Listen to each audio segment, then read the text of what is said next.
O Senhor, Ele nos adverte como seria os últimos dias, os acontecimentos dos últimos dias. E Ele nos diz: olhai vós, não para aquilo que está acontecendo, mas olhe para que você não seja pego de surpresa. Se prepare para que isso não venha te pegar de surpresa. Te prepare para que essas coisas não cheguem e você não esteja preparado. Estamos olhando, ouvindo, atônitos, todas as mensagens, todas as notícias, e muitas vezes ficamos tomando um lado, ficamos achando que devemos estar de um lado ou do outro, mas a palavra do Senhor, ela diz: olhe para o alto, para que você não seja pego de surpresa. E Jesus ensina com a parábola das 10 virgens. Os personagens dessa parábola é o noivo, a noiva, e são 10 virgens, são a totalidade. O que são as 10 virgens? Representa a totalidade de simpatizantes que querem seguir a Jesus. E nessa totalidade tem prudentes e imprudentes. Não nos cabe julgar, e sim nos preparar.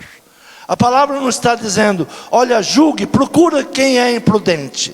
Mas a palavra está dizendo: esteja preparado, esteja pronto.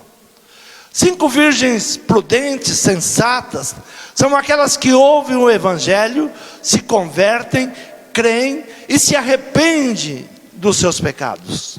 5 imprudentes, pessoas que ouvem o Evangelho, não mudam de vida, não nasceram de novo, continuam dando vazão aos desejos da carne. O azeite, a presença do Espírito Santo, que mantém acesa a luz. As insensatas, ao saber que o noivo estava vindo, olharam e viram que não tinha reservas para manter a sua luz acesa. E as 5 virgens prudentes diz a ela: olha, nós não podemos dar o que temos, porque se nós darmos o que nós temos, nós também ficaremos sem. Saia e vai comprar. E as insensatas saíram para comprar. Os que vendem, eles se fazem perder tempo. A igreja está perdendo muito tempo com aqueles que estão vendendo a unção. Hoje em nossos dias, há muitos mercenários vendendo unção. Olha, é para isso, é unção para aquilo, é unção para aquilo que você quiser. Eles estão vendendo, mas se perde muito tempo com isso. E essas 5 imprudentes, elas vão comprar, mas quando volta, a porta fechou. E a palavra que elas recebem é: eu não vos conheço. Interessante que essa palavra, eu não vos conheço, as 5 virgens, as 5 igrejas imprudentes, elas recebem a mesma palavra dos mercenários: eu não vos conheço. Ah, mas eu expulsei demônio, eu fazia eventos de curas. E a palavra é: afasta de mim, malditos, eu não vos conheço. E para as 5 virgens insensatas, imprudentes, é a mesma palavra: eu não vos conheço. Então, estar desapercebido, estar imprudente, sendo insensato em tudo que está acontecendo, a palavra que nós receberemos não é diferente da palavra que os mercenários vão receber: eu não vos conheço. Ah, mas eu não sabia que isso ia acontecer, eu não sabia que isto era a anunciação da sua volta. Insensatos, eu não vos conheço. Mateus 25 traz a palavra exatamente para aqueles que não se preparam. 25:12 diz assim: ele respondendo disse: em verdade vos digo que não vos conheço. Vigiais, pois, porque não sabeis o dia nem a hora em que o Filho do Homem há de vir. Ninguém sabe qual é o momento exato da sua vinda, da sua volta. Ninguém sabe o momento exato, mas os sinais estão aí. Jesus diz: olha os sinais, eu vou mandar sinais, e eles vão mostrar como vocês devem agir, porque é os últimos tempos, não passará. A minha palavra não vai passar, a minha palavra, ela vai se cumprir. Tudo aquilo que foi dito, ela vai se cumprir. Apocalipse capítulo 19, abra a tua Bíblia, diz assim: as bodas do Cordeiro. E depois dessas coisas, ouvi no céu uma grande voz e uma grande multidão que dizia: aleluia, a salvação e a glória e a honra e o poder pertencem ao Senhor. A salvação, a honra e a glória pertencem ao Senhor, porque os verdadeiros e justos são os seus juízes, pois julgou a grande prostituta que havia corrompido a terra com a sua fornicação, e das mãos dela vingou o sangue dos seus servos. E outra vez disseram: aleluia, é a fumaça dela sobe para todo sempre. E os 24 anciões e os 4 animais prostraram e adoraram a Deus que estava sentado no trono, dizendo: aleluia. E saiu uma voz do trono que dizia: louvai nosso Deus, vós todos os seus servos, e vós que o temeis, assim pequenos como grandes. E ouvi como que a voz de uma grande multidão, e como a voz de muitas águas, e como a voz de grandes trovões, que dizia: aleluia, pois já o Senhor Deus Todo-Poderoso reina. Regozijemo-nos e alegramo-nos e demos-lhe glória, porque vindas são as bodas do Cordeiro, e a sua esposa se aprontou. A sua esposa está preparada. As 10 virgens, elas representam a totalidade, mas 5 prudentes e 5 imprudentes. O azeite representa o Espírito Santo de Deus, mas há um tempo para preparação. Podemos perder tempo correndo atrás de eventos, de pessoas que vendem o azeite, e quando voltarmos, quando quisermos buscar novamente a fé, o nosso Senhor Jesus Cristo, a porta já fechou. Para formar a igreja, nós temos que entender que a palavra, ela é revelada através da mulher. Sempre que olhamos a mulher representa a igreja. Nós temos que ter a sua noiva, a noiva é a igreja, pessoas salvas por Ele, do pecado e da morte, que aceitaram pela fé a sua graça redentora. Para formar a igreja, Ele foi pregado na cruz do Calvário, pagando o preço da redenção e abrindo o caminho para o céu. O seu amor foi tão grande que o fez suportar a humilhação da morte de cruz. Descrevendo este amor para com a igreja, o Espírito Santo inspirou o apóstolo Paulo a usar a ilustração do amor conjugal. O apóstolo Paulo, para que nós pudéssemos entender qual é a relação de Cristo com a igreja, ele nos leva a compreender o que é um casamento, o que é a esposa, o que é o esposo. É como Jesus ensinava com parábolas. O que é uma parábola? A parábola, ela mostra algo para que você entenda o que realmente ele quer falar. Olha, eu estou te mostrando ovelhas, mas eu quero que você entenda sobre redenção. E Paulo está dizendo: eu vou te mostrar o casamento para que você entenda o que é a noiva de Cristo, o que é as bodas do Cordeiro, porque a igreja precisa se preparar, porque nós devemos estarmos preparados. Efésios capítulo 5, do versículo de número 22 em diante, diz assim: os deveres do casamento. Vós mulheres, Sujeitai-vos a vossos maridos como ao Senhor. Porque o marido é a cabeça da mulher, como também Cristo é a cabeça da igreja, sendo Ele próprio o Salvador do corpo. De sorte que assim como a igreja está sujeita a Cristo, assim também as mulheres sejam em tudo sujeitas aos seus maridos. Vós, maridos, amai vossas mulheres, como também Cristo amou a igreja, e a si mesmo se entregou por ela, para a santificar, purificando-a com a lavagem da água, pela palavra, para apresentar a si mesmo igreja gloriosa, sem mácula, nem ruga, nem coisa semelhante, mas santa e irrepreensível. Assim devem os maridos amar as suas próprias mulheres, como os seus próprios corpos. Quem ama sua mulher, ama a si mesmo.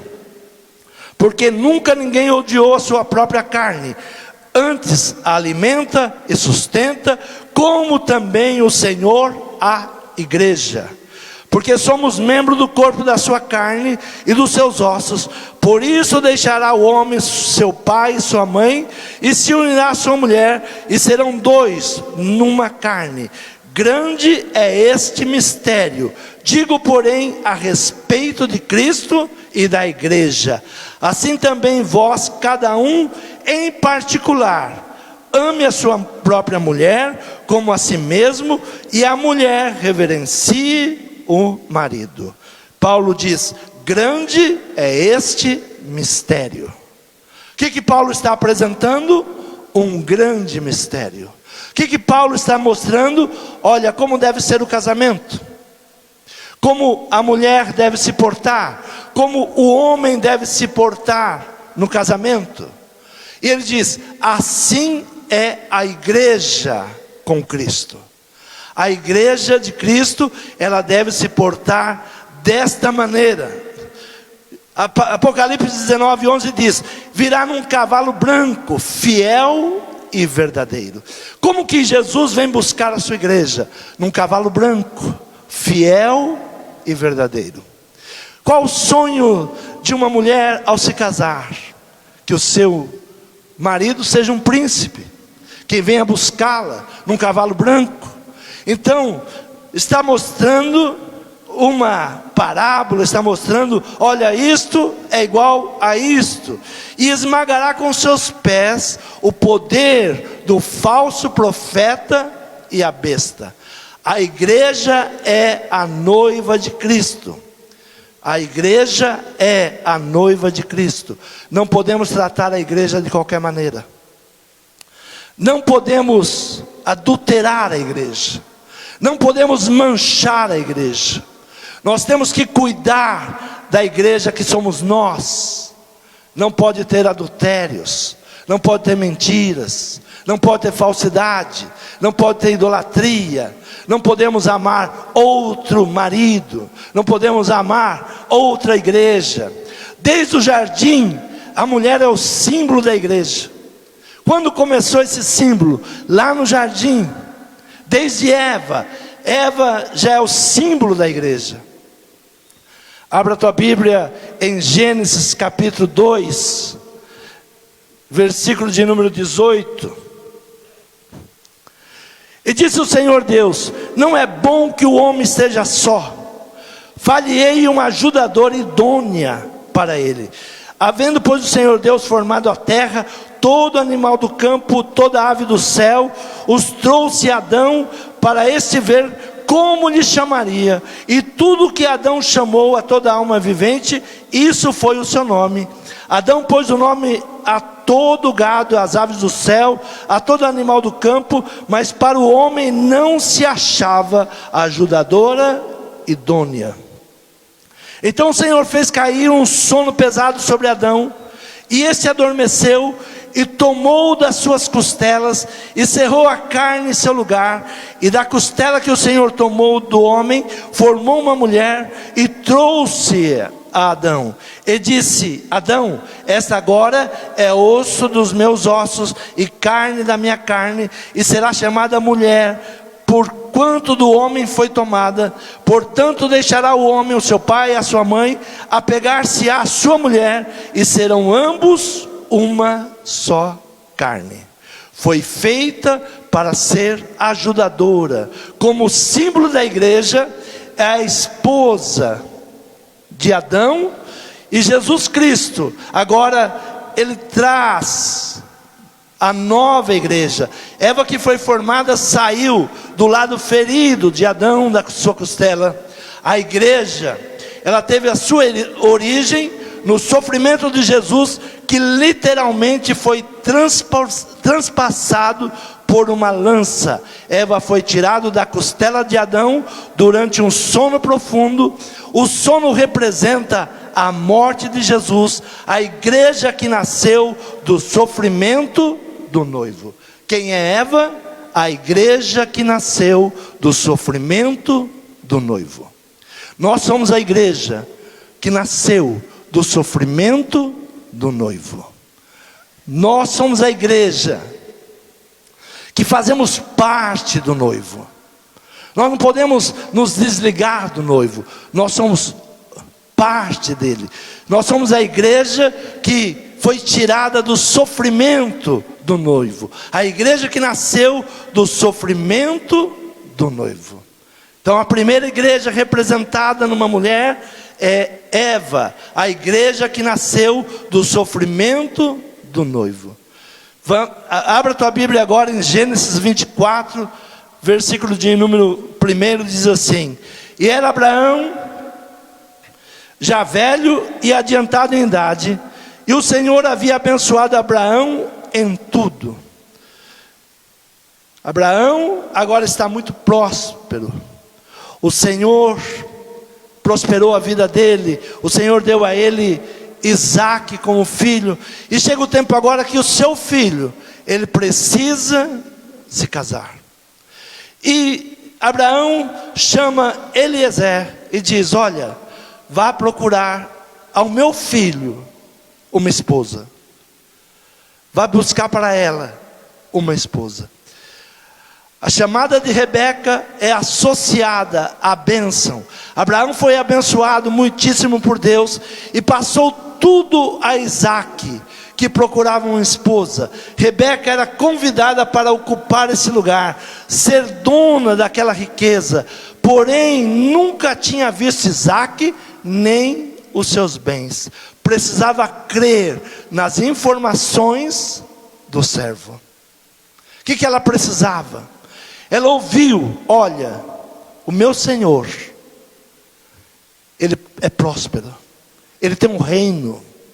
O meu Senhor, Ele está procurando uma esposa, está procurando uma igreja. E tudo que eu tenho, passarei para ela.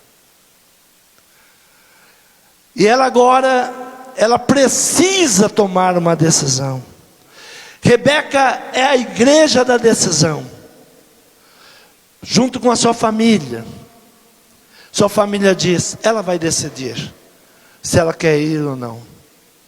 Ali estava Eliezer simplesmente dizendo: olha, é um bom noivo, ele vai te tratar bem, ele vai cuidar de você, ele é próspero, ele tem um reino.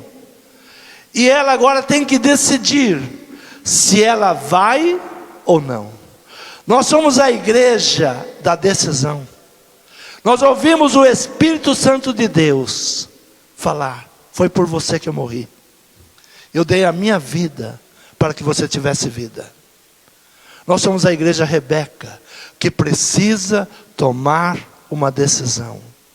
E é perguntado: você quer continuar do jeito que está? Ou você quer seguir com o Espírito Santo, que vai te apresentar o noivo? Rebeca é a igreja da decisão. Ela precisa crer nas informações. Muitas pessoas hoje têm dificuldade de crer, porque não está vendo. Bem-aventurados sois vós, que não viram e creram. Bem-aventurados sois vós, que ouviram e deram crédito. Ela ouviu e ela toma uma decisão. Versículo de número 58. E chamaram Rebeca e disseram-lhe: irás tu com este homem? E ela respondeu: irei.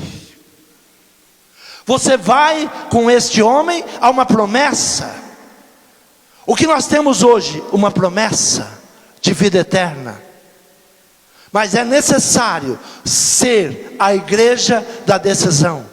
Você quer ir? Você quer seguir este mestre? Você quer seguir o Espírito Santo? Ou você vai continuar preso nas coisas da terra? Esses dias eu ouvi algo muito interessante. A pessoa diz: se eu te der 10 milhões amanhã cedo, como você vai se sentir?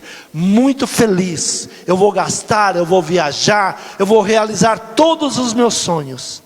E se eu te der 100 milhões amanhã, só que você não vai viver? Aí ele diz: de que vale 100 milhões sem a vida?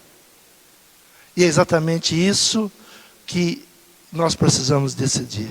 De que vale esta terra, com todos os seus milhões, sem uma vida eterna? Ainda que tenhamos tudo, e sabemos que vamos viver 70, 100 anos no máximo, e não podemos desfrutar além disso.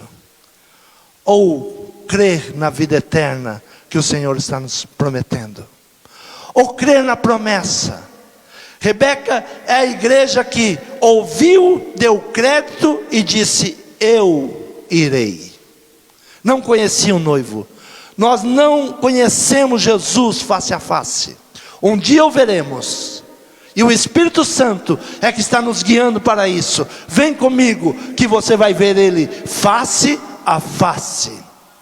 O Espírito Santo, como servo de Abraão, está informando que o noivo celestial é herdeiro de toda a glória, e quer dar esta glória, herança, a quem crer em sua mensagem. O pecador que crer e abandonar tudo para se encontrar com Jesus, formará a igreja gloriosa, a noiva de Cristo. Rebeca está relacionada com a palavra decisão. Que decisão você toma hoje? Ficar onde você está? Ficar no que você tem? Ou ouvir a promessa e dizer ao Espírito de Deus: eu vou e deixo tudo para trás? Outra mulher que Gênesis nos revela é Raquel. Abra a tua Bíblia, Gênesis 29, versículo de número 15 em diante, diz assim: depois disse Labão a Jacó: porque tu és meu irmão, há de servir-me de graça? Declare-me qual será o teu salário. E Labão tinha 2 filhas. O nome da mais velha era Lia, e o nome da menor Raquel. Lia tinha olhos tenros, mas Raquel era de formoso semblante e formosa à vista. E Jacó amava Raquel, e disse: 7 anos te servirei por Raquel, tua filha menor. Então disse Labão: melhor é que eu a dê a ti, do que dê a outro homem. Fica comigo. Assim serviu Jacó 7 anos por Raquel, e esses lhe pareceram como poucos dias, pelo muito que amava. A história de Raquel, diferente das outras, para recebê-la, o noivo Jacó, ele teve de sofrer humilhação, trabalho penoso, sendo enganado várias vezes.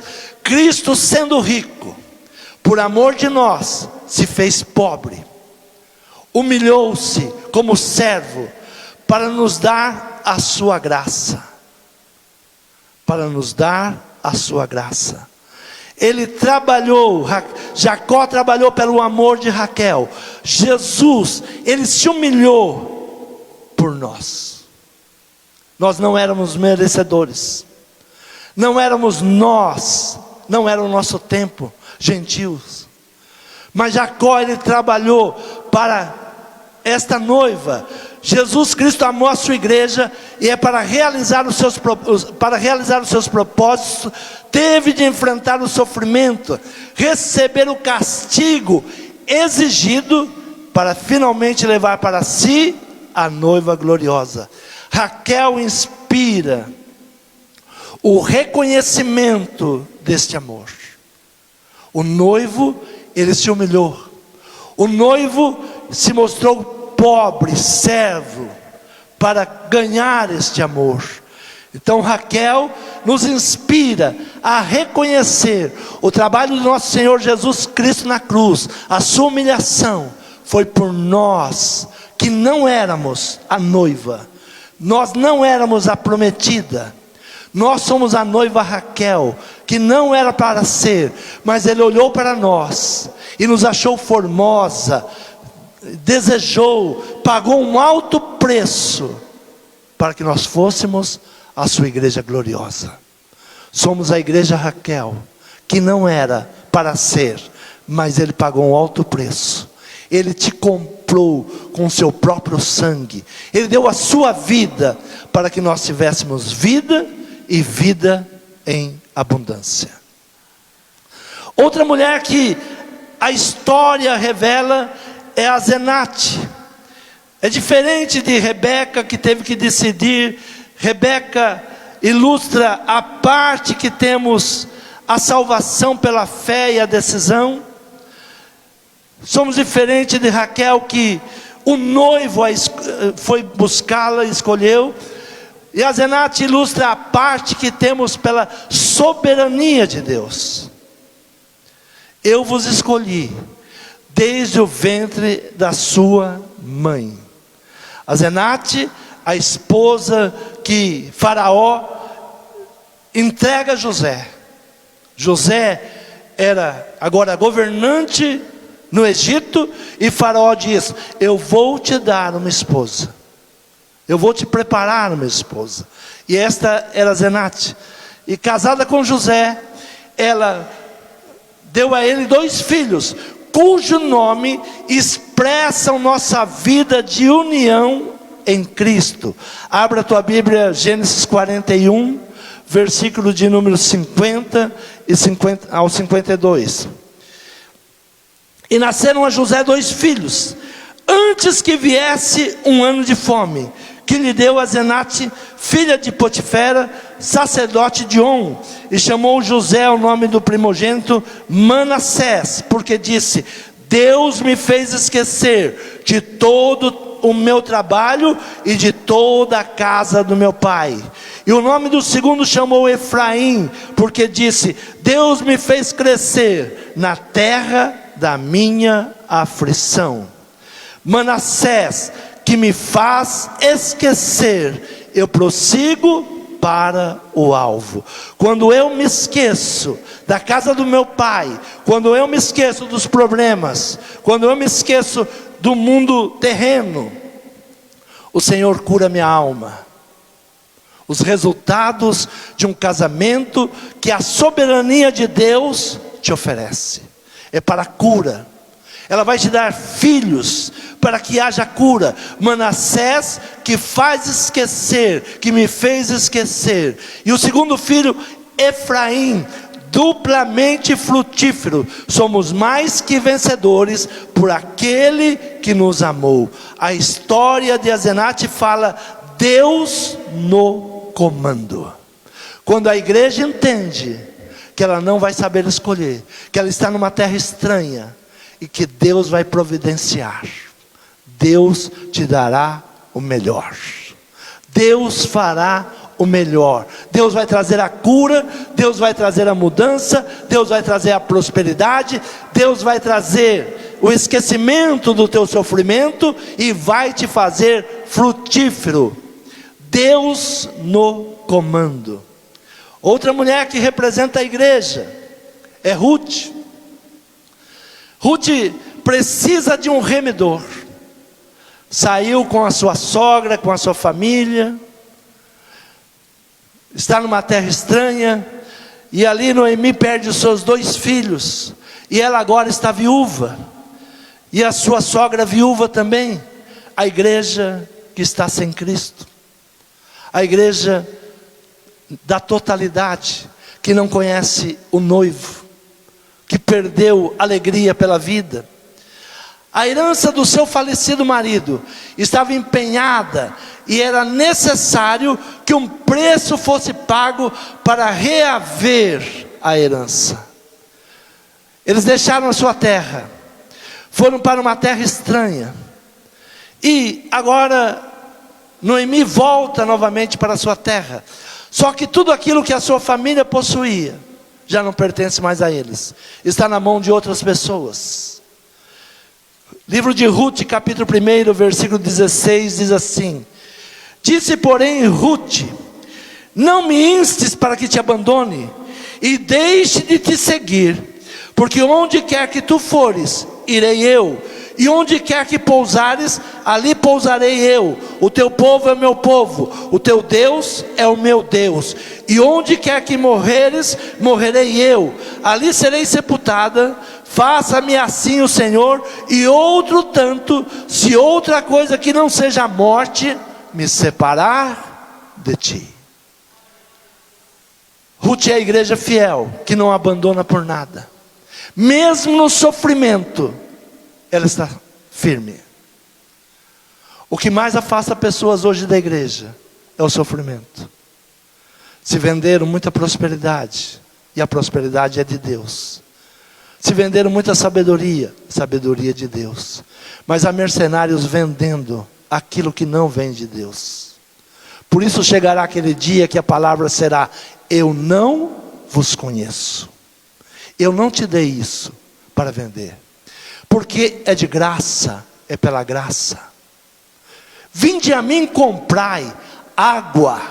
Vinde a mim e recebei cura. Essa é a palavra de Deus. Quem vai a uma igreja que há um leilão, se você fizer isso, se você der aquilo, se você comprar essa vassoura, se você comprar esse sal, você vai ouvir um dia: eu não te conheço. Infelizmente, porque você está indo aos mercadores. O evangelho é pela graça. Vinde a mim. Vinde, quem beber desta água nunca terá sede. Não importa se a água veio do Jordão, não importa se ela andou quilômetros e quilômetros de avião. Jesus Cristo é a água da vida. Não vá pelo engano da idolatria, das mentiras. Ruth ficou com a sua sogra Noemi, quando Noemi aconselhou: volta para o seu povo. Ruth ficou com Noemi para fazer beneficência, para sustentar a sua sogra, que já estava de idade avançada. Ela diz: eu ficarei com você. O seu Deus é o meu Deus. Onde você morrer, eu vou morrer. E agora ela sai para apanhar as sobras da ceifa do trigo. O pobre, ele tinha um direito nas plantações. Aquilo que caía ao chão, ninguém podia apanhar, era para o pobre vinha depois e rabiscava a terra, pegava aquilo que caía, e ela vai agora buscar esse alimento que cai na terra, e lá encontra Boaz, cujo nome significa força. A igreja precisa encontrar força. É um tempo que nós precisamos encontrar força no nosso remedor. É um tempo que a palavra diz que homens desmaiarão de medo, de angústia. E nós precisamos encontrar Boaz. Boaz é a força. Foi protegida e abençoada pelo Redentor. Resgatou a herança da família. Casou com ela. Quando Paulo diz, é um mistério. O casamento é um mistério. Se você não entender o mistério do casamento, você não entende o mistério do reino de Deus. Ah, eu posso trocar de mulher, eu posso trocar de marido. Não. Ela é tua carne. Ela é os teus ossos. Viva até ser redimido. Aprenda a viver sobre esse grande mistério. Ela foi protegida, nasceu um filho, tornou-se Ruth, ascendente de Jesus. Quando você vai, Mateus capítulo 1, você vai ler ali, na genealogia de Davi e de Jesus, o nome de Ruth, nome de Boaz. A igreja redimida por um poderoso, Ele pagou a nossa dívida para a igreja como esposa, a igreja que creu em Deus como Ruth. E vós, irmãos, não vos canseis de fazer o bem. Ruth lembra a gratidão do crente. Que igreja nós devemos ser? A igreja Ruth, a igreja que tem gratidão, a igreja que não era do povo. Nós não éramos povo de Deus, nós somos resgatados. Ele nos buscou. Nós não éramos os escolhidos de Deus. Jesus disse: fui achado por um povo que não me conhecia, mas me recebeu. Somos nós. Quando a palavra diz: ore por Israel, Israel é o relógio. Peça paz, porque na paz de Israel você terá paz. Não está dizendo pegue armas e vai lutar por Israel. Está dizendo ore para que haja paz em Jerusalém. Pela paz de Jerusalém você terá paz. Estamos próximos de algo horrível, mas é profecia. Mas devemos estarmos preparados para tudo isso, não amedrontados. Muitos estão amedrontados, outros tantos estão raivosos. Ainda ontem minha esposa dizia: como que um povo vê crianças sendo decapitadas e não ficam horrorizadas? E eu perguntei para ela: essas mesmas pessoas não estão naqueles movimentos de aborto? Se elas não têm dó do filho delas, vão ter dó do seu? Esse é o mundo. Eles vão vibrar quando crianças de outro lado estão sendo degolados. E não estou falando de um lado só, não. O homem sem Deus é bruto, é terrível. O homem sem Deus, que diga a mulher cristã, o homem sem Deus é maligno.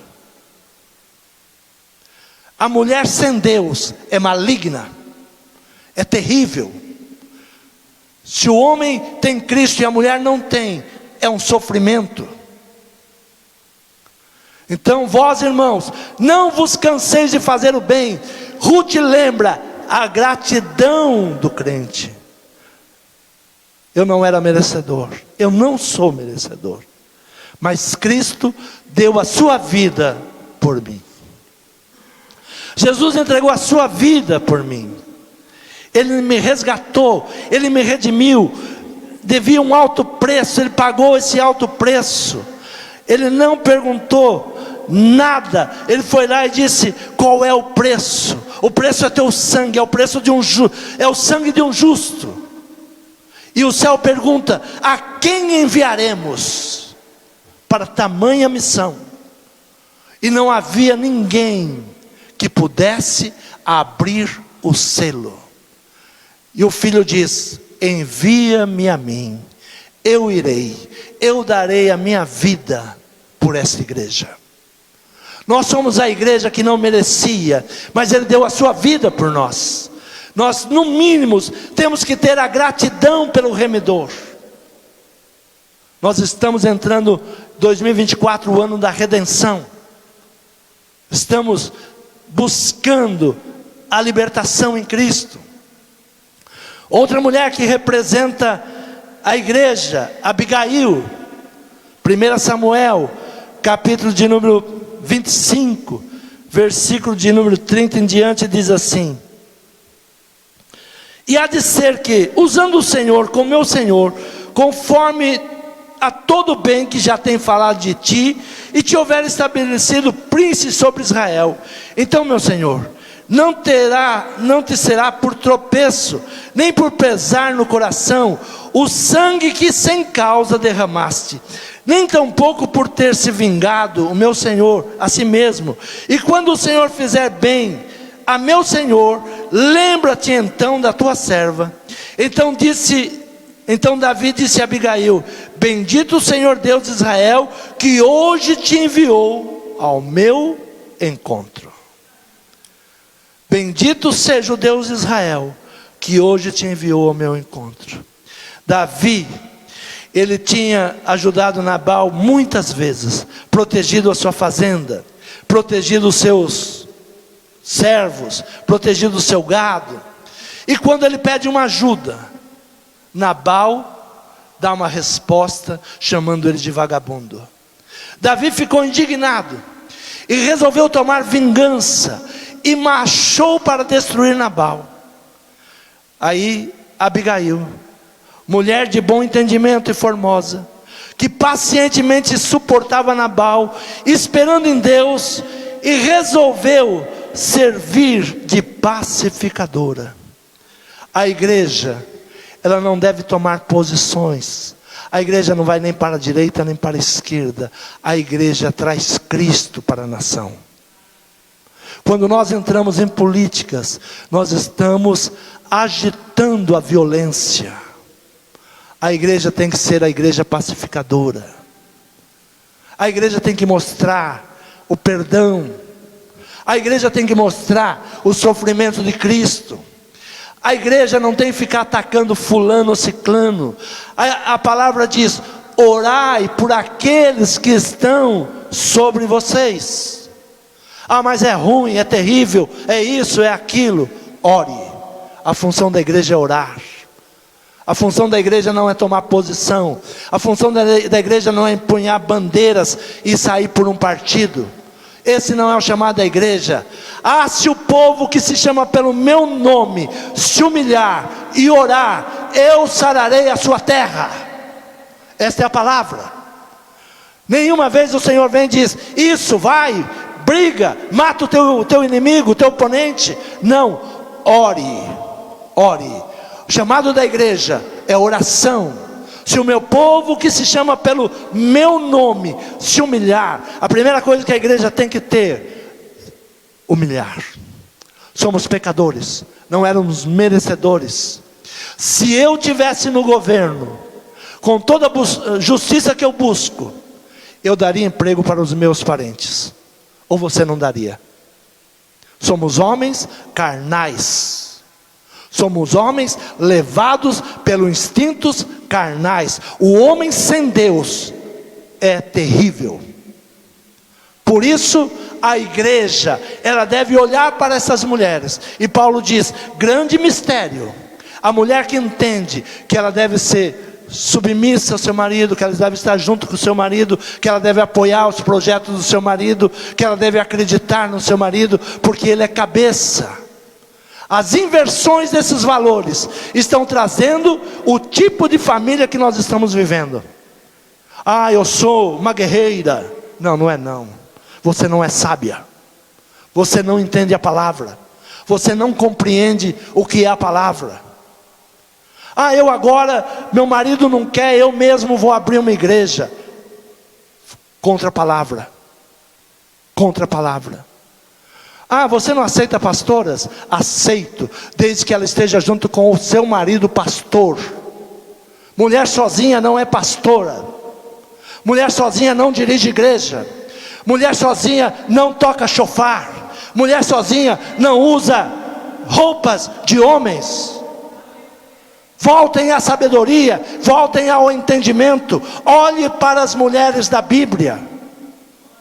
Volte-se para a Bíblia novamente. Esquecemos a Bíblia, esquecemos aquilo que Paulo ensina. Isto é mistério. O corpo da mulher pertence ao seu marido. O que a palavra diz? A mulher solteira agrade ao Senhor. A mulher casada agrade o seu marido. É Bíblia. É Bíblia. É a palavra. Aí aparece Abigail, mulher de bom entendimento, formosa, que pacientemente suportava um homem maligno. Quem era Nabal?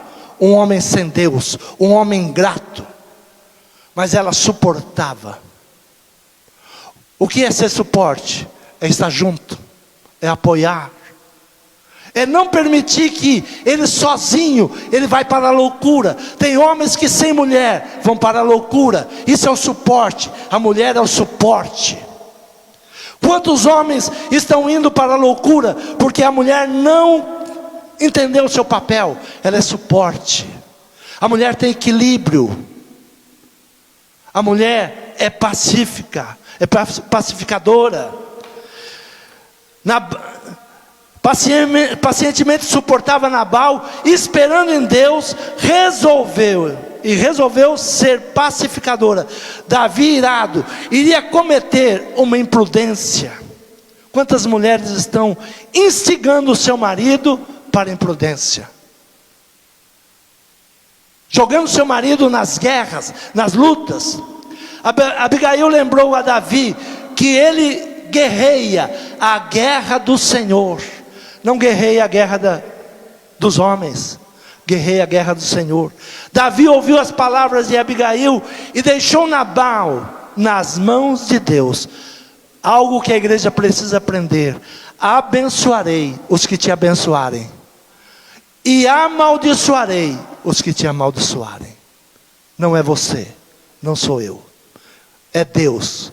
Deus ao seu tempo trará a justiça. A igreja pacificadora, levando a paz e servindo os outros. Somos a igreja Abigail, a igreja que pacifica, a igreja que não toma posição pela guerra, pelas atrocidades, não vibra com o mal, não vibra com o mal. Em uma guerra como essa que nós estamos vendo, há famílias destruídas, pais perdendo seus filhos de ambos os lados. Ah, mas você é a favor do terrorismo? Completamente contra. Mas pedimos a Deus que Ele venha agir onde nós não podemos agir. Abigail, ela para a mão de Davi, porque iria fazer uma desgraça ali. E ela, pacificadora, traz a paz. Outra mulher que a palavra nos mostra, Sulamita, Cantares, capítulo 6, versículo de número 13, diz assim: volta, ó Sulamita, volta para nós, para que nós te vejamos, porque olhais para a Sulamita como para as fileiras de 2 exércitos. Por que você está olhando para a igreja como se tivéssemos 2 fileiras de exércitos? Volta. É uma alegoria sentimental. O coração da amada descansa no afeto do amado. Jesus disse: mas o que beber da água que eu lhe dou, nunca terá sede. Sulamita, a esposa que espera pelo noivo. O noivo estava longe, ela estava no deserto, e ele agora vai e manda buscá-la. Buscar Sulamita no meio do deserto. Onde nós estamos? Em um deserto. O noivo está longe, ela confia nele, o rei manda buscá-la. Sulamita, a igreja remida, pacífica, ama o seu noivo, não suporta a separação. O noivo diz: volta. Os pensamentos da noiva estão firmes no noivo. Onde deve estar nosso pensamento? No noivo. O que diz a palavra? Quando um jovem, ele chega diante de Jesus e pergunta: o que farei para herdar a vida eterna? Um homem muito rico, tinha muitos bens. Lucas capítulo 10, no versículo 27, diz: e respondendo ele disse: amarás o Senhor teu Deus de todo o teu coração, e de toda a tua alma, e de todas as tuas forças, de todo o teu entendimento, e ao teu próximo como a ti mesmo. Esse é o mandamento de Jesus para o moço que pergunta: como eu vou herdar a vida eterna?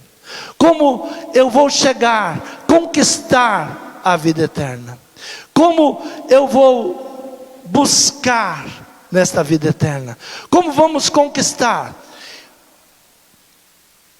Amarás o Senhor teu Deus de todo o teu coração, de toda a tua alma, de todas as tuas forças, de todo o teu entendimento, e ao teu próximo como a ti mesmo.